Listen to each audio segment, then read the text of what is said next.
Welcome to the Skeptic Zone, the podcast from Australia for science and reason.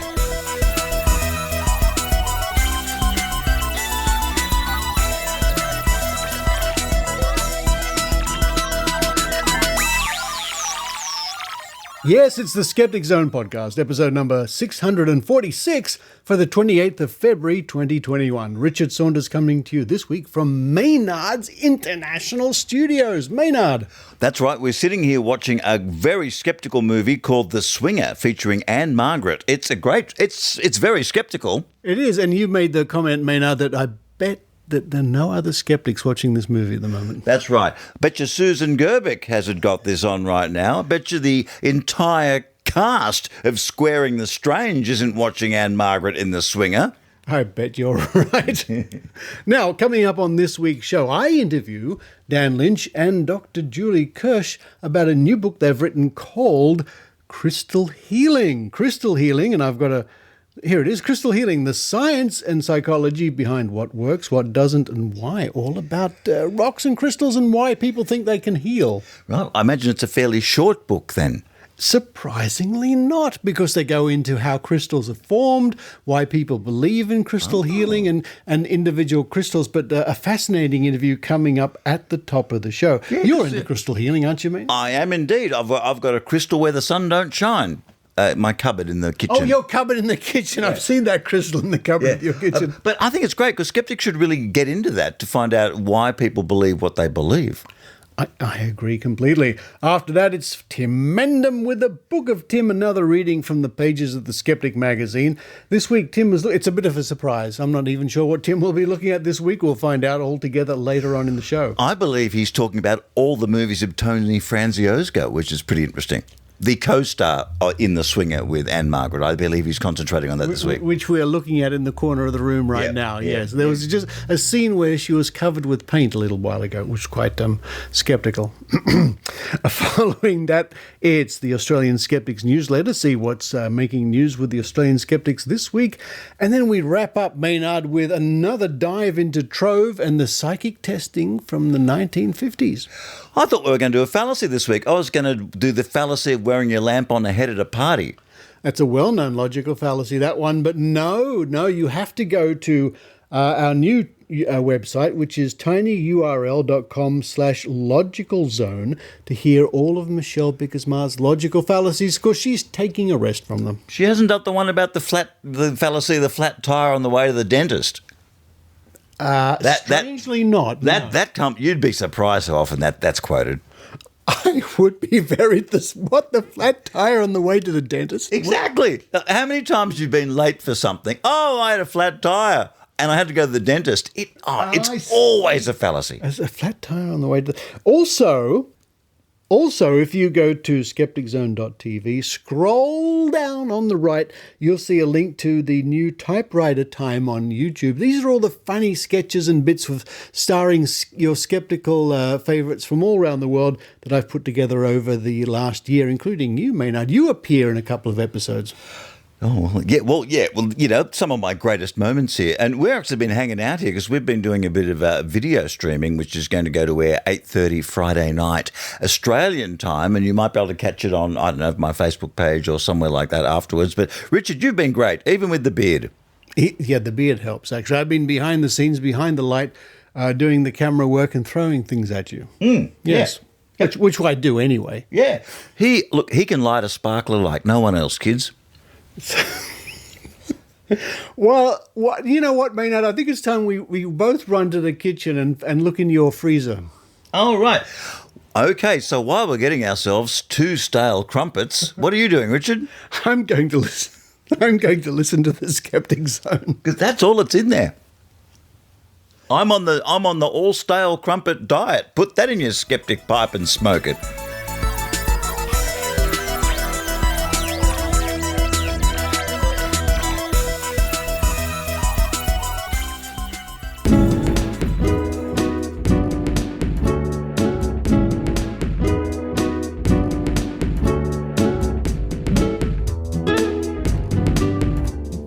And joining me now, all the way from beautiful Madison, Wisconsin in the USA, it's Dan Lynch and Dr. Julie Kirsch.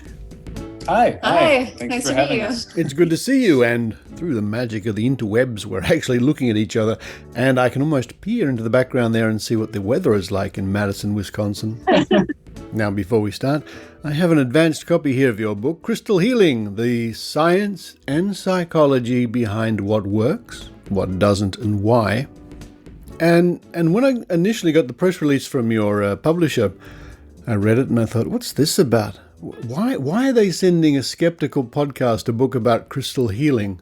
But as I flipped through it and started to read the book, it became quite clear to me that you take this whole realm of crystal healing from a very interesting and scientific and skeptical point of view.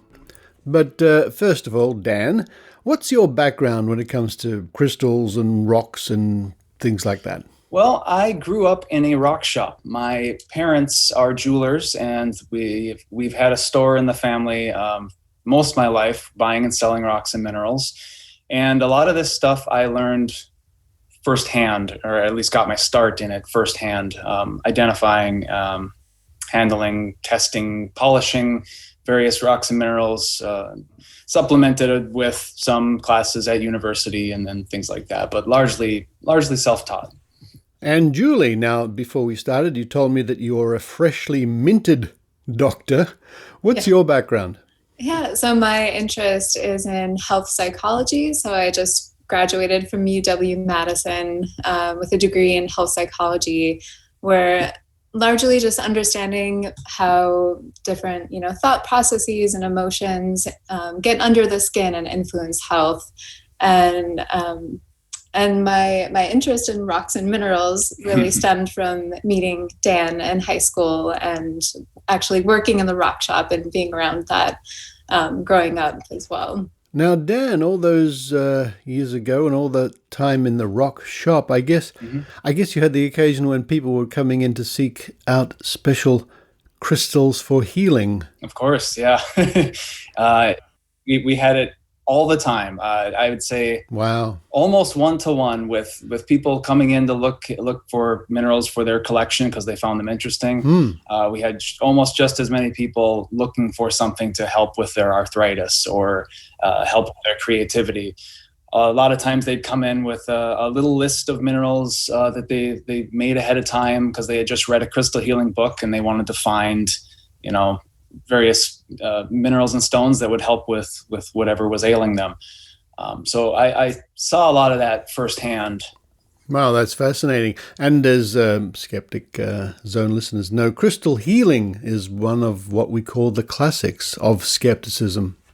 And I've seen this sort of thing here in Australia, and I know of a woman who considers herself to be a mystic or a medium or a psychic or something like that, who travels the country, or she did before the pandemic, with a bed made out of crystals, or you lay down on a bed of crystals.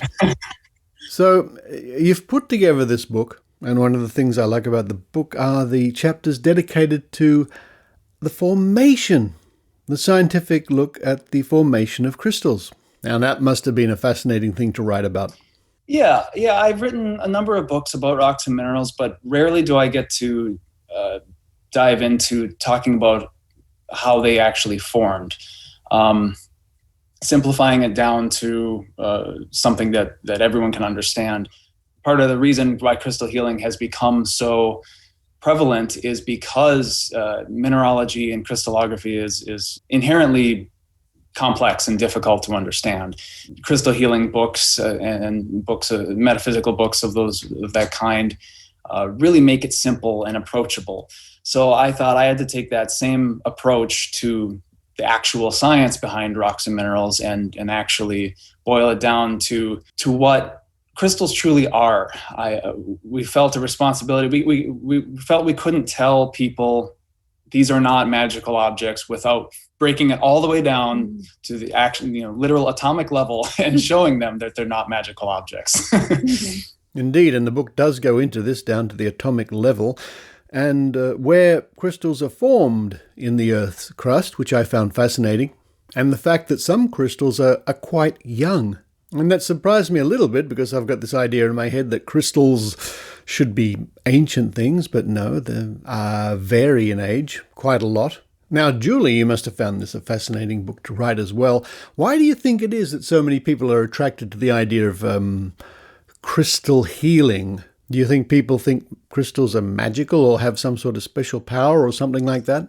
Yeah, I think they do have a really appealing aspect in that, and also there's this whole community around crystal healing as well.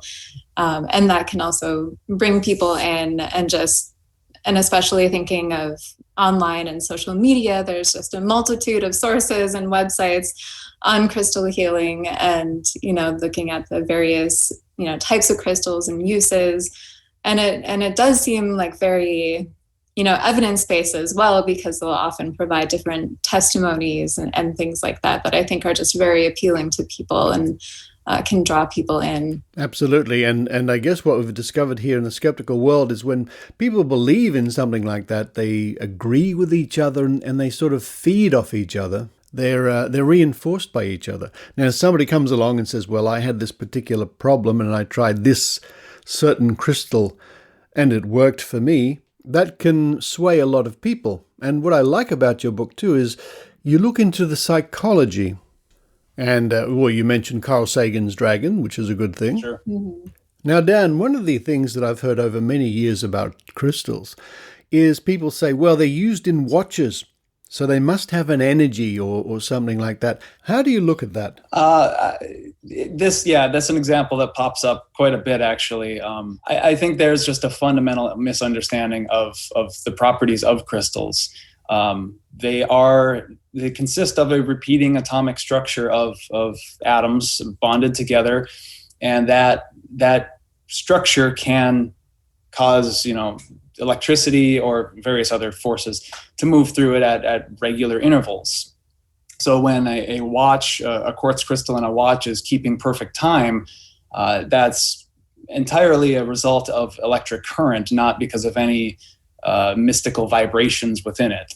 It's kind of a key facet of crystal healing beliefs is taking something that we understand quite well and applying more mystical meaning to it. Yeah, I'm glad you brought that up, because that was one thing that surprised me doing research for crystal healing books, is how they try to, take loosely scientific terms or loosely translate scientific terms to make it seem more legitimate and evidence-based. The watch example being one, and also referring to quantum physics and that also I was just looking at your website, and saw that you just did a bit on gibberish, which is it's rife in this. It's very well linked. Well, we also call that word salad. Yes, we've heard that. Yes.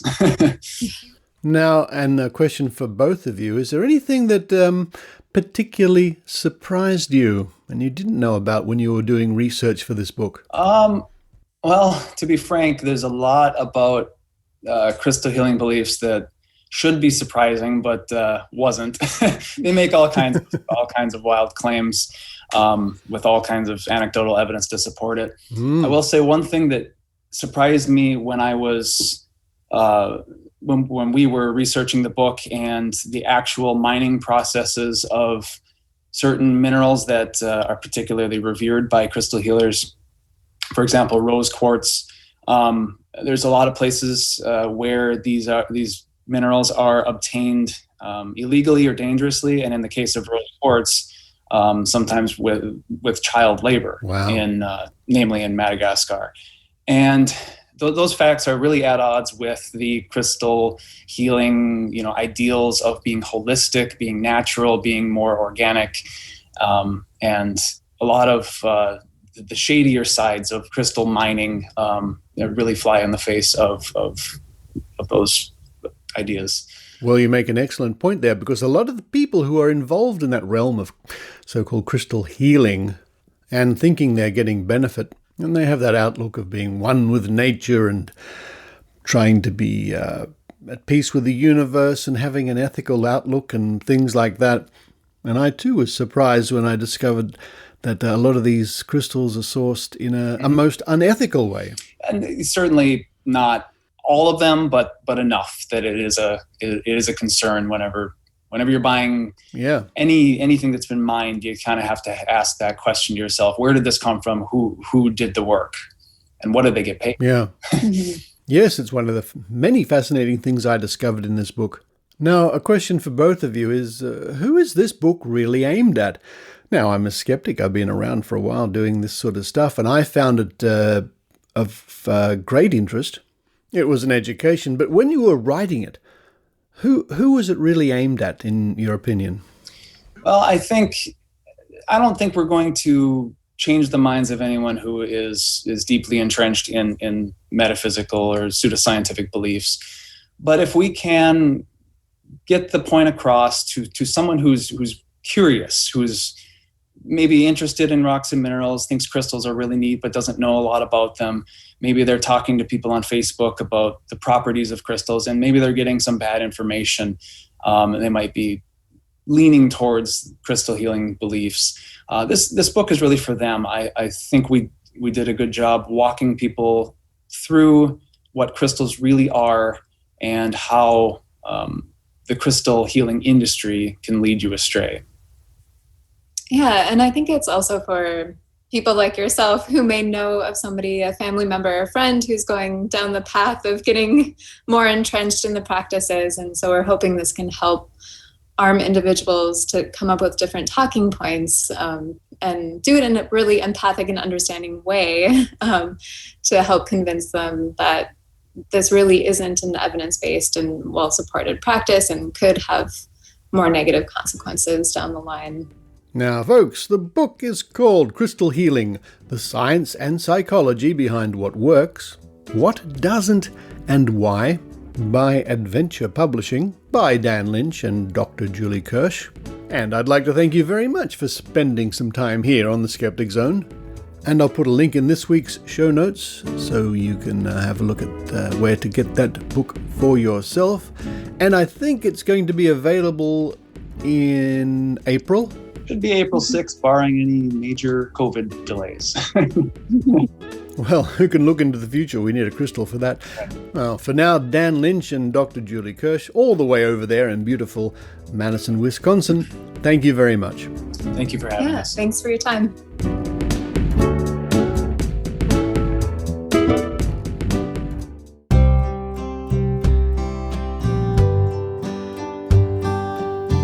Tadaima 聞いていただいているポッドキャストはオーストラリアから The Skeptic Zone という科学と論理のポッドキャストです。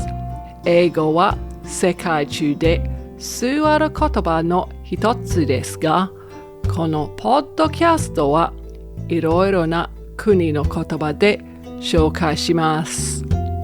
www.skepticzone.tv を調べてホームページの下までにスクロールすると折り紙のピガサスという翼のある豚を工夫したリッチャード・ソーンダスのオリジナルの折り紙のポスターをダウンロードをすることができます。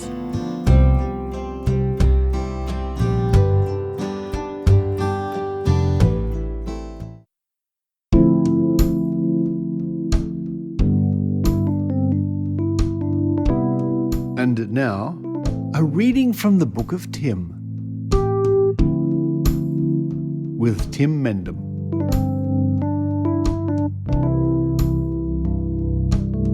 Hi, my name's Tim Mendham and I'm the Executive Officer of Australian Skeptics and editor of our quarterly magazine, The Skeptic, which you can download off our website, skeptics.com.au. Today I'm going to be looking at the column called What Goes Around, which is basically an idea that you start with one fact and you can make all sorts of links and end up where you started from. And this one is looking at seeing things, insights and outsights. And it comes from the Skeptic magazine, June 2016, which is volume 36, number 2. And you can look that up, as I said, on our website.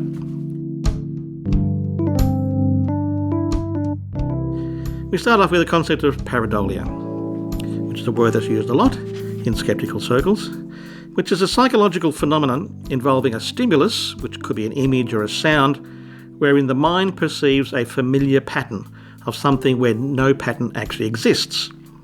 Common examples are perceived images of animals' faces or objects in cloud formations, the man in the moon, or the moon rabbit, as it is in some cultures, hidden messages within recorded music played in reverse or at higher or lower than normal speeds, and Jesus on a slice of toast.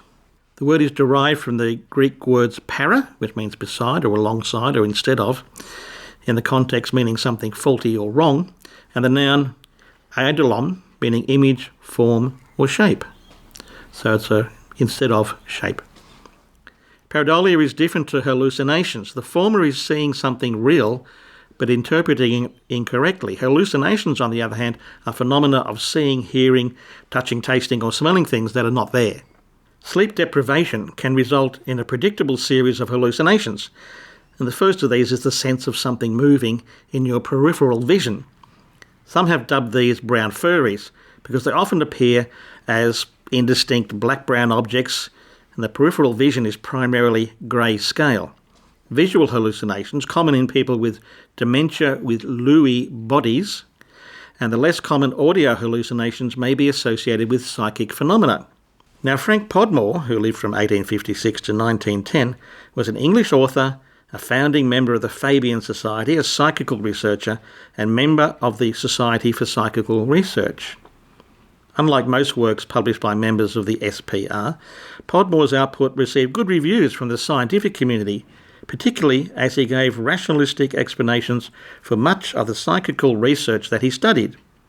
While he considered mediums to be fraudulent, he was open-minded about the telepathic hypothesis for Leonora Piper's seances.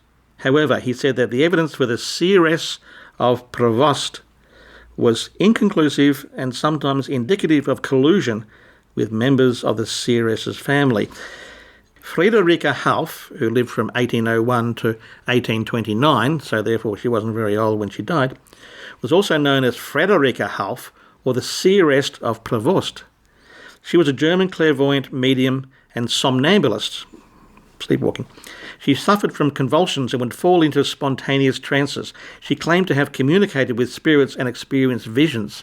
She was made famous by the physician and poet Justinus Kerner, who described her trances in his book Die Säberen von Provost, which you can imagine is revelations of the human inner life and about the penetrations of the spirit world into ours, which is the world's longest subtitle, and recorded alleged instances of her clairvoyance and prophetic dreams. He also pioneered klexography and included klexographs in his books of poetry. Klexography is the art of making images from ink blots. Kerner invented the technique when he started accidentally dropping blots of ink onto paper due to his failing eyesight. Instead of throwing them away, he found that intriguing shapes appeared if he unfolded the papers. Kerner began a collection of klexographs and poetry in 1857, titled Klexographien. His collection was not published until 1890 because of his death in 1862. Since the 1890s, psychologists have used klexography as a tool for studying the subconscious, most famously by Swiss Freudian psychiatrist Hermann Rorschach, who lived from 1884 to 1922.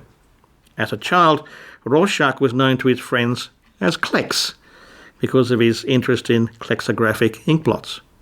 He developed 10 tests printed on cards that are used to assess subjects' perceptions of inkblots, analysed using psychological interpretation, complex algorithms, or both. Some psychologists use this test to examine a person's personality, characteristics, and emotional function. It has been employed to detect underlying thought disorders, especially in cases where patients are reluctant to describe their thinking processes openly.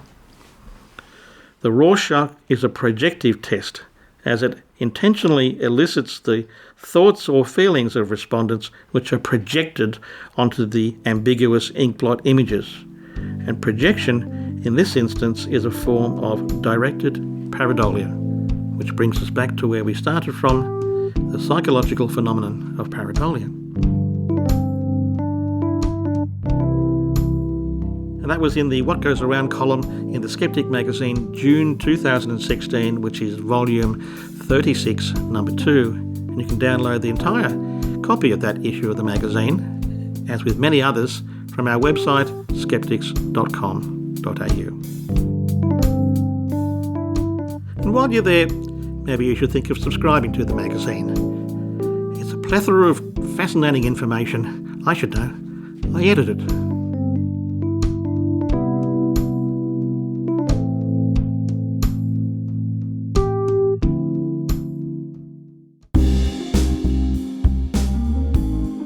The Skeptic, the journal from Australian Skeptics. Subscribe online to the world's second oldest skeptical magazine. Just visit www.skeptics.com.au and click the magazine link. There you will also find, free to download, almost 40 years of back issues. The Skeptic, the journal from Australian Skeptics. Available as a physical copy or as a digital copy delivered to your inbox.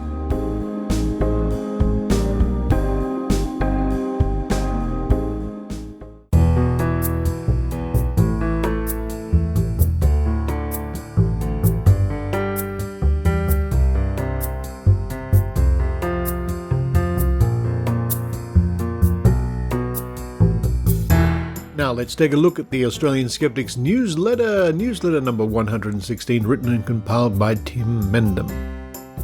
Hi all. The death toll from COVID continues to increase. The US passes 500,000 and Belgium inches closer to 1 in every 500. Nations speak of third and fourth waves.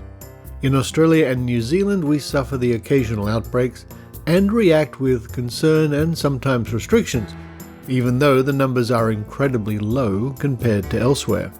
It makes you realize what a fragile thing is, that protection from pandemics. So, as the vaccines roll out, it is even more concerning that the anti-vax movement continues to spread misinformation, misrepresentation, and simply lies, whether by travelling bus or millions march protests. And by millions, they actually mean hundreds. And the first item says here, Australians on getting the COVID jab.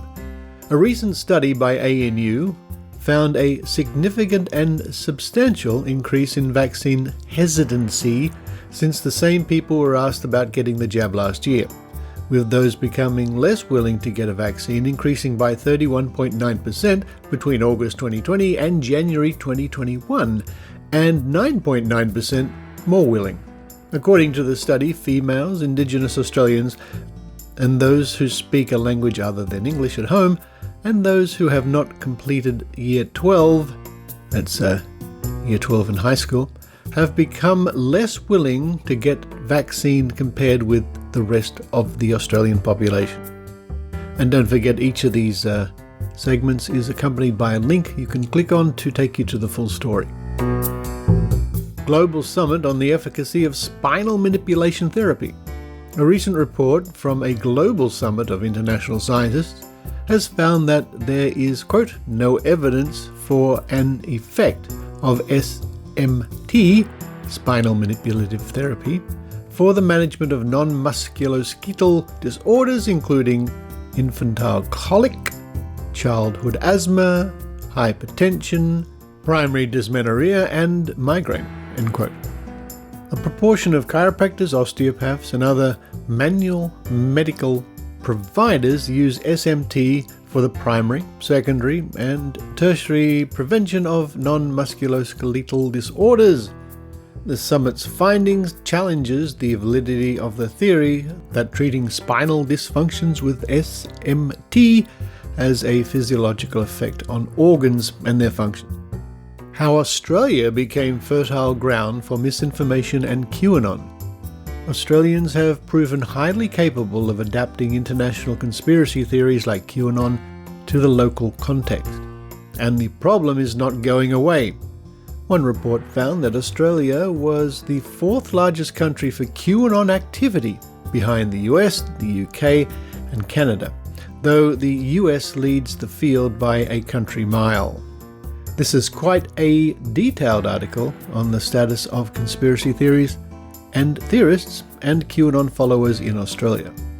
And some of the other items here in the newsletter: influence of the moon on agriculture. A research team from the University of Valencia warns of the pseudoscience that is the influence of the moon on agriculture. The next issue of The Skeptic, the journal from Australian Skeptics of course, features an in-depth look at the role of biodynamic theory in the wine industry. Do you need any taste testers there, Tim? Pete Evans running for federal parliament. Paleo Pete will run as the first Senate candidate for the Great Australian Party, a fringe party set up by former One Nation politician Rod Culleton. Quote, Pete Evans has maintained his principles and inspired others in the face of uncommon adversity, end quote, Culleton said, and it's written right here in the text. Skepticon 2019 videos. A selection of presentations from the Australian Skeptics National Convention in Melbourne in 2019 are now available for viewing. And the ones currently available are Mark Edward doing a seance, Dr. Sue Yarachi about anti-science bingo, Lee Murray on linguistics, Susan Gerbic on cold reading, and Tina Harrigan on Charles Darwin. The newsletter also lists upcoming events including those in Canberra, Sydney, Queensland, Victoria, the Gold Coast, Perth and Adelaide. And you can read all of that and much more by subscribing to the Australian Skeptics newsletter, which will appear in your inbox every other week at www.skeptics.com.au.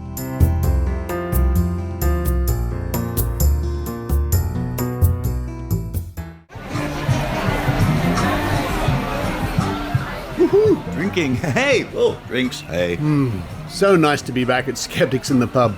Yes, Richard, it's great that COVID-19 is a thing of the past and we can gather together and not wear masks. Although I will occasionally, in special situations, you know what I mean, don't you? This beer tastes better than I remember. And this beer glass is much bigger than I remember. Oh, thanks for this. I'll get the next round. No need. All the beer is free tonight. Free? Oh, wow. Did you hear that all the anti-vaxxers and flat earthers have changed their minds? What? Really? Yeah. They're now busy writing apology letters to the whole world. They're really busy. They're going to have to sharpen their pencil, if you know what I mean. Look. It's Lara coming over here with a plate full of food. Hi, you two. Did you know that the food at the bar is free tonight? Anything you want. Really? You have to try the lobster and chips. Lobster and chips? Oh, wow. This is like a dream. And this pub now has recliner chairs, a free foot massage for everyone, and vouchers for Uber rides home. Oh, wow. Hang on. This seems too good to be true. Who's the guest speaker? It's not bloody Brian Dunning, is it? Let me see. This is odd. It says here it's the skeptical fairy godmother angel from the internet. The skeptical godmother fairy in... You know, that sounds familiar. Oh, wow. Smoking it up, woman. Hello, everyone. Who are you? What, you're only 10 centimetres tall. That's about 4 inches for those of you using the Darth Vader Imperial system. And floating in the air, that can't be right. As Lara said, I'm the skeptical fairy godmother angel from the internet. Ask a silly question. And you're tonight's guest speaker? Well, not really. I have come to tell you that, yes, this is all a dream. I thought this was too good to be true. I know we can't meet in pubs at the moment, but that shouldn't stop you from enjoying skeptical talks online. The Vic Skeptics have Skeptics Cafe each month. Sydney has Skeptics in the pub. There are online events from the Gold Coast and... Yes. This all sounds eerily familiar. Have we met before somewhere? Maybe we have. Maybe it was as we watched a live and interactive skeptical talk. All you need do is search for them online. no matter where you are in the world. She's right. I've been watching skeptical talks from the UK, the US, and even one from my own living room. Although that one wasn't very interesting. I fell asleep and I was the speaker. Hang on. Weren't you once the Tooth Fairy? I'll never live that down. One last question. Yes? Just whose dream is this? Mine. Goodbye. That's worse than sparklers. She disappeared. But, we're still here, huh? Right. So, lobster and chips, anyone? All right, now it's a dream you want to pay for everybody.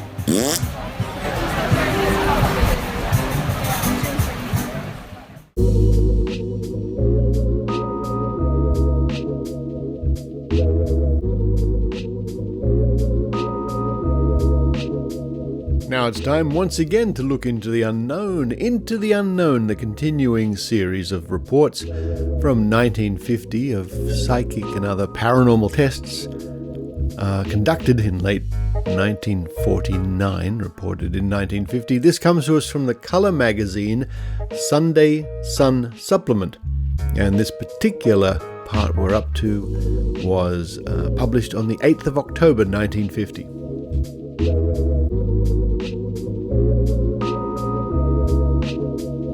Now, over the many weeks, we've been reading the adventures of a panel investigating spiritualism, clairvoyance, clairaudience, what we would now call channeling, where people claim to be taken over by the spirit of so-and-so or this, that, or the other, including some Native American people running water on a white feather, and a German doctor, Dr. Robert.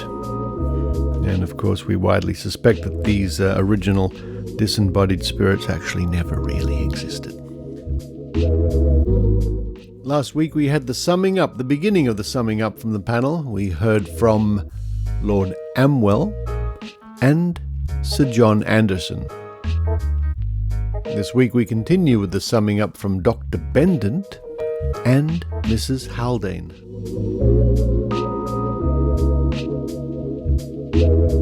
Dr. Bendant. Spiritualism is not a thing which stands up to investigation. To believe in it, one has first to refuse to allow oneself to be critical when one is in the movement. This may seem at first sight harmless enough, but if one looks a little more deeply, one has to see that it is not so innocent a thing as one thinks. The encouragement of credulity does nobody any good. It is as bad or worse than encouraging cynicism and total unbelief. Worse in that when one is totally unbelieving, one is pulling all the time against the natural and healthy urge to find some kind of constructive philosophy of life, which, sooner or later, may carry the unbeliever into a healthier frame of mind.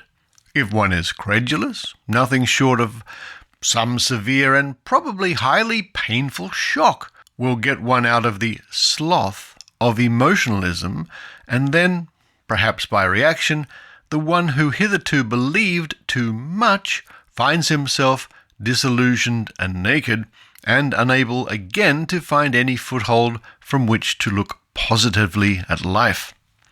And I'll just cut in here to comment that this, although expressed a bit differently, seems to me much of the same argument we've always heard from believers and psychics and so on, that you skeptics won't believe, can't believe, etc., etc. It's just said a different way, that's all. Once again, putting the blame of any failure onto the person doing the investigation rather than the fact that the people being investigated aren't holding up, aren't stacking up. We read on. This applies, of course, to other creeds than spiritualism, in which the adherents are not allowed to use their intelligence or make their own valuation of things. That in my opinion, is one aspect of the damage which spiritualism can do. There is another, which is that while it encourages the negative attitude of the rank and file and tends to make them complacent because of the flattery which the medium gives them, it encourages the medium to be dishonest. I say this in the full knowledge that most mediums are people who are animated by the highest principles of integrity and who genuinely try to give out nothing but the truth. Moreover, as people, they are for the most part very pleasant and nice, and very few succumb to deliberate fraud. But if they do, it is because they have given way to the temptation which is always before the medium and which, fortunately, most of them resist successfully. It must be realized, too, that the medium is judged by what he produces. The more startling this is, the better the medium is judged to be. Thus, if trumpets float about the room, if objects are moved, the medium is thought much of. If he can produce anything which shows even a small degree of psychic power, then this too is something worthwhile in the eyes of the faithful. There are, however, many mediums whose power is extremely mediocre, if it exists at all, as it is so erratic and uncertain that, in order to give good value, something else has to be done. Consequently, it is of great assistance if the guide is a person who can speak with authority, and many mediums have such guides. Sometimes directly, sometimes by broad hints, they tell one how wise and important they are, strongly suggesting that the highly platitudinous moral talks which they give are derived from higher spiritual spheres. And I'll just break in here once again to say, why don't people talk like this anymore? That's quite something, isn't it? Well, I wonder if many people were wandering around society talking like this in 1950. We read on. In reviewing the course of our investigation, I must not altogether omit to mention the mediums who profess to heal. There is a great deal which might be said about non-medical methods of healing, and especially about the difference between true spiritual healing and spirit healing, such as is practiced by mediums, but it would take too much space. I wish that I could, in this connection, be less negative than I have felt it necessary to be about the rest. But neither during the present investigation nor at any time have I yet seen a case where I was satisfied either that the diagnosis was correct or the treatment anything which could not have been accounted for without having to recourse to the idea of spirit help. I have, moreover, asked several of my colleagues for their views, and they have been just as disappointed.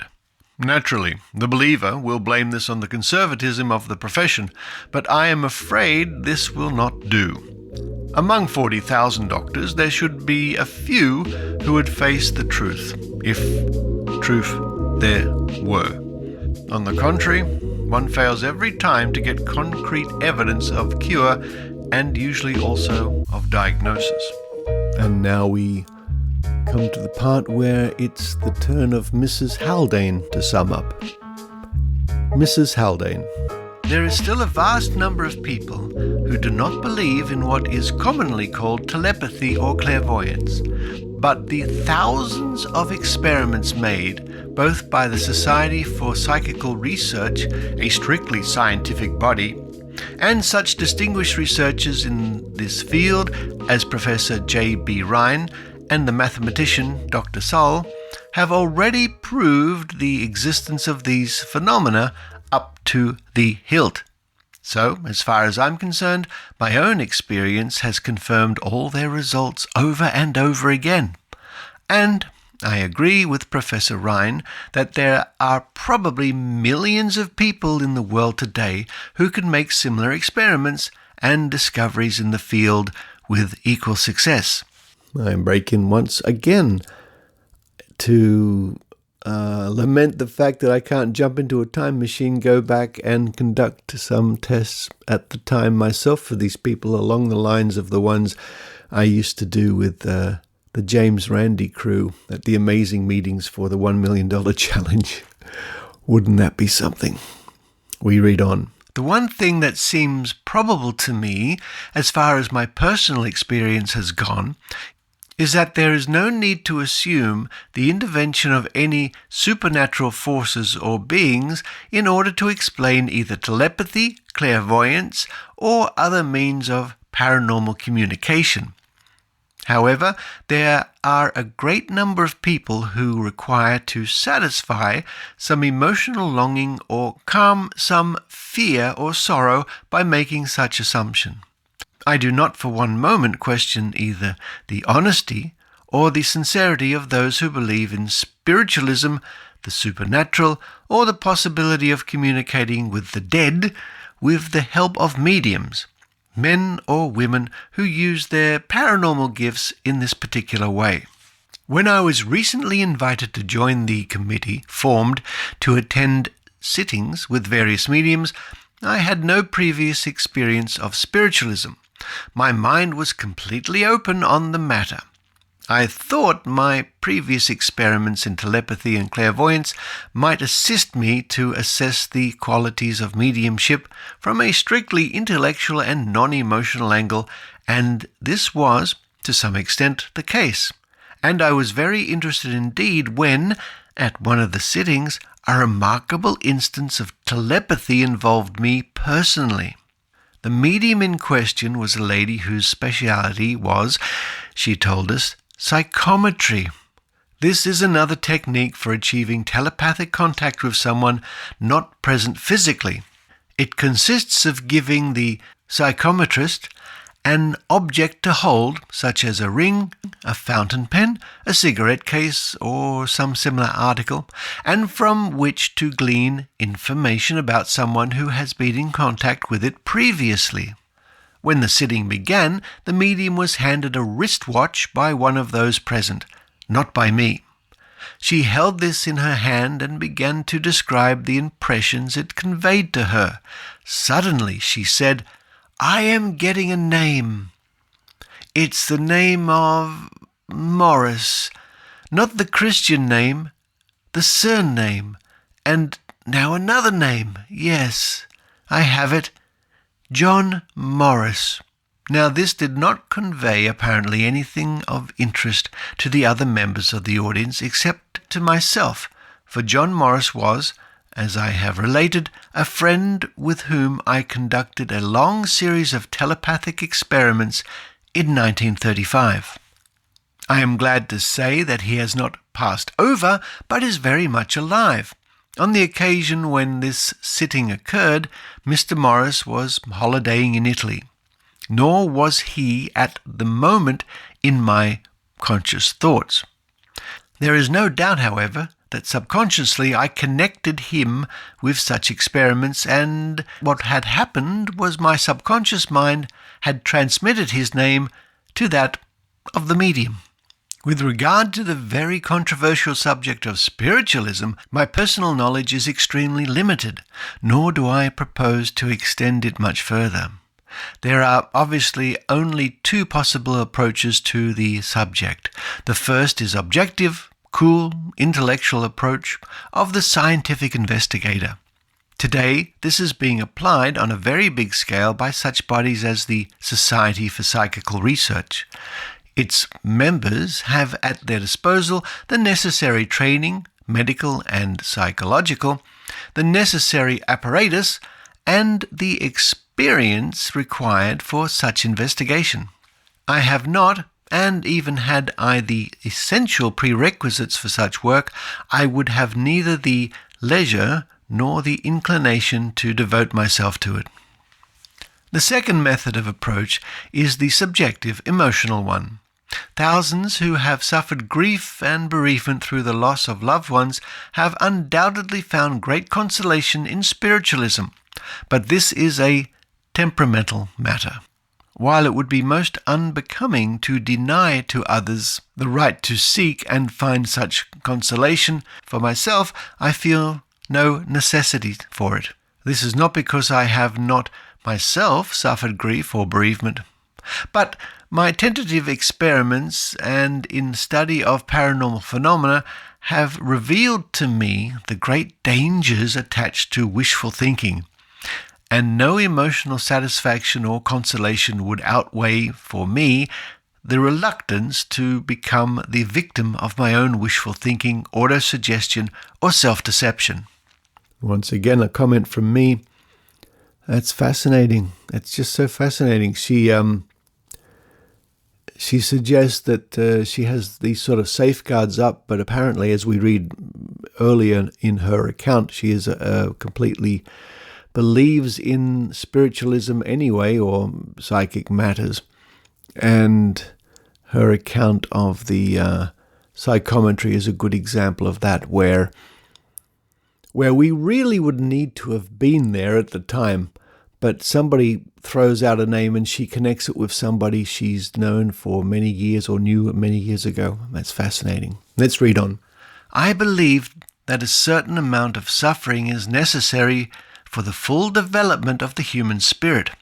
It is only through suffering that we learn to understand ourselves and others, to strengthen our own wills, and to have compassion for the suffering of our fellow creatures. Just as poetry is emotion remembered in tranquility, so spiritual development is the distillation of reflection based on suffering. It seems to me that it may be wiser and more worthwhile to take the harder, but in the end more valuable way than to seek consolation along a path that may be beset by grave spiritual dangers. Well, thank you, Dr. Bendit and Mrs. Haldane, for your interesting summing up. And indeed, on the very page I'm reading, we have photographs of Dr. Bendit and Mrs. Charlotte Haldane, along with Lord Amwell, Sir John Anderson, and Canon Knight. And next week brings us to the end of this whole series, where we hear the summing up from Canon Knight, probably from a religious perspective, and from L.A.G. Strong. Into the Unknown, a report of a series of investigations conducted in the UK in late 1949, reported in 1950. And you can read that for yourself. A link in this week's show notes at www.trove.nla.gov.au.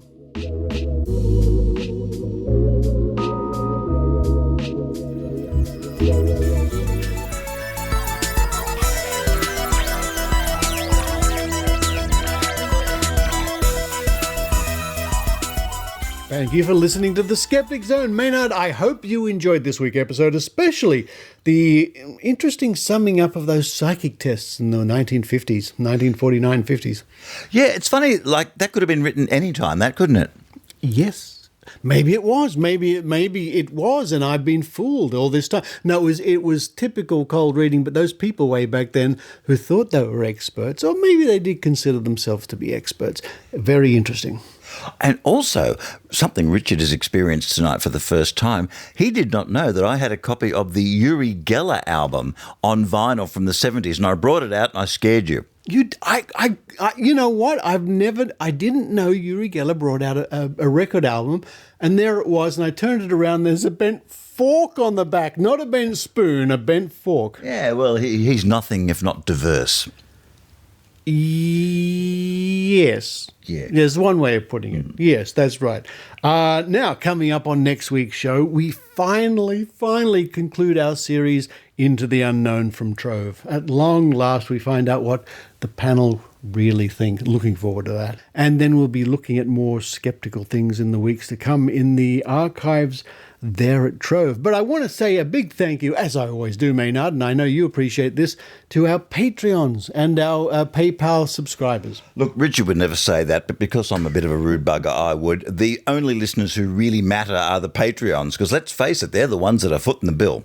I know Richard would never say that.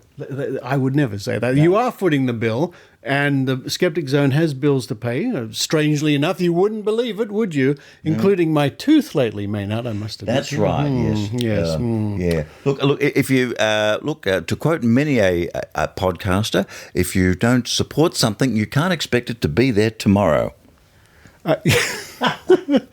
And as we do this, we're still watching this movie with Anne Margaret from the 60s called The Swinger in the background because it's so funny. Look, the only reason we're watching it is because the soundtrack's by Andre Previn. Yes, it is, and it's brilliant. It's a really good soundtrack, yeah. And there's a guy who almost looks like Terry Thomas in it, but not quite. We're a bit disappointed. We thought it would be Terry Thomas, but never mind. Yes, well, next week's episode, again, as I say, we've got Dive into Trove. We've got the Book of Tim, one more Book of Tim. And, it's just a mystery what's coming up, Maynard. Who knows what's coming up? Who knows? But we'll all be here, waiting to see what you've got, Richard. Thank you. But until then, this is Richard Saunders and Maynard. Signing off from Maynard International Studios. That's right. It's like Disney, except our motto is, it's the most disappointing place in the world.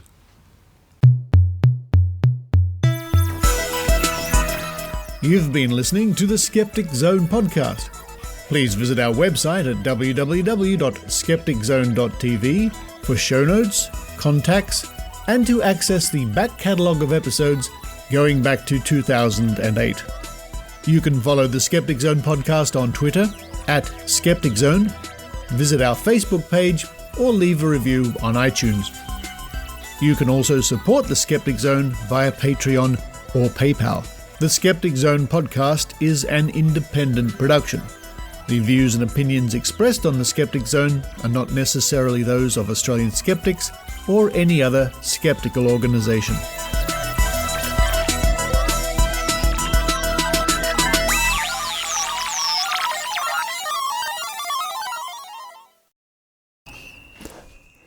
Hello to the people who listen after the music. I'm back now at the Skeptic Zone studios. The birds chirping outside or whatever they do. These birds don't chirp. They're not chirping. They're singing. They're calling. Whatever. Okay, we're going to play the dice game. This is where I rolled a D10 this week 4 times. 3 times and then one more. So 4 times. And you guess what number's going to come up. You can use whatever power you like to guess. If you think you have psychic power, by all means, be my guest and use that. If you'd rather just use dumb luck like the rest of us, go ahead too. Right, here we go. I'm going to roll it 3 times. Roll number 1 coming up in my special dice rolling box here. And the first number up is a 1 this week. Write that down. 1. Second number. It is a 7. And the last number, guess away, it's, 8. 1, 7, and 8. And now it's time for one more, the supplementary, if you please. I please very much. It's a 10. So, this week's numbers are 1, 7, 8, and 10. And before we leave the this segment of the show, this audio, which I will leave you with, is one of the very first sounds from another planet. The sound of wind hitting the microphone on the Perseverance rover on Mars.